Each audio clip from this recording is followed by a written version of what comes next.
Hello tout le monde, bienvenue sur ma chaîne YouTube.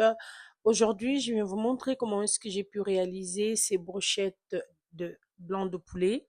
Ça fait un moment que j'ai pas posté sur mon compte, mais pour ceux qui sont abonnés et surtout ceux qui sont cliqués sur la cloche de notification, de temps à autre, j'ai poste quand même sur les shorts. N'hésitez surtout pas d'aller jeter un coup d'œil, voilà. Aujourd'hui, je vais vous montrer comment est-ce que j'ai pu réaliser cette recette et quels sont les ingrédients que j'ai utilisés. Là, j'ai mes blancs de poulet que j'ai préalablement coupés en dés et aussi mon poivron rouge, poivron vert et les oignons aussi, je les ai coupés en dés. Et là, l'assiette plutôt, excusez-moi, il y a tous mes épices, il y a des tomates concentrées, l'herbe de Provence, ma marinade, du sel et le paprika. Dans la marinade, il y a de l'oignon, il y a de l'ail, il y a aussi de poivron rouge et les petits piments, là, vous savez, les piments longs. Voilà. Et là, j'ai mis tous mes morceaux de blanc de poulet dans un saladier pour que je puisse bien le assaisonner.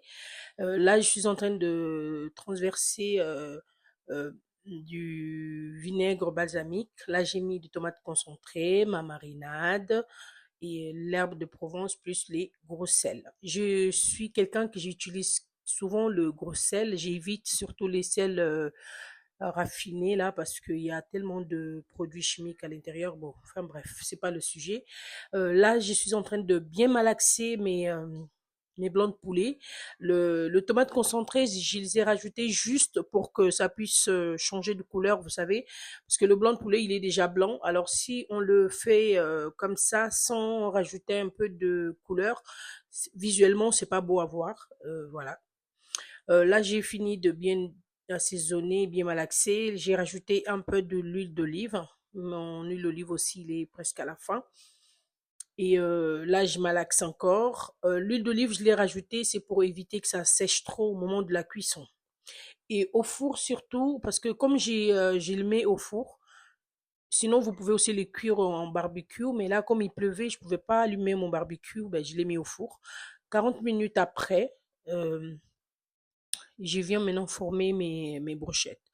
Euh, je voulais vous expliquer une chose parce que dans mes poivrons rouges et poivrons verts, les oignons là, j'avais mis euh, du vinaigre balsamique préalablement, plus un peu de sel, c'est juste pour ajouter un peu de goût.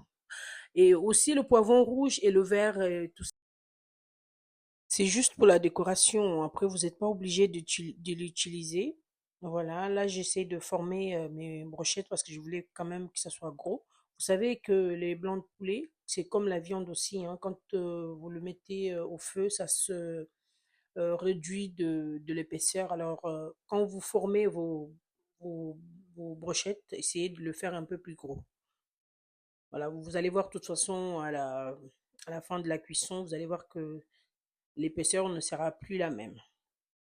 Je suis vraiment désolée pour l'absence que j'ai eu à faire pendant. Ça fait quand même un moment que j'ai pas pu poster à cause. C'est vraiment du temps. Je suis désolée, hein. Je ferai de mon mieux d'être là tout le temps. C'est vraiment compliqué. Voilà. Surtout si quand on a des enfants, c'est vraiment c'est pas facile. Voilà. Là, j'ai bien formé mes brochettes et maintenant je vais badigeonner de l'huile d'olive avec le reste de la marinade qui est resté dans le saladier. Je vais bien les badigeonner et tout. Et après, je vais le placer dans la, vous savez, le petit, c'est comme la moule pour pour mes pizzas. Souvent, je fais cuire mes brochettes dessus et c'est bien parce que ça colle pas. Ça, c'est vraiment bien. Voilà, là, je l'ai fini. Et bien sûr, surtout, n'oubliez pas de allumer votre four préalablement. Vous savez, parce que si vous allumez en même temps que vous posez vos brochettes, ça fait un choc thermique dans la viande et c'est pas bien. Voilà. Et là, je l'ai mis au four. 30 minutes après, le voilà, mes brochettes elles sont prêtes à être dégustées. Moi, je l'ai mangé avec de la banane plantain et un peu de beignet. Après, vous pouvez le manger avec le chukwang, comme vous voulez, quoi. N'hésitez surtout pas de vous abonner, liker, partager, cliquer sur la cloche de notification pour être au courant de toutes mes vidéos. Et je ferai surtout en sorte d'être là souvent pour pouvoir vous partager mes recettes. Voilà. Je vous fais de gros bisous. Je vous dis à la prochaine. Bisous.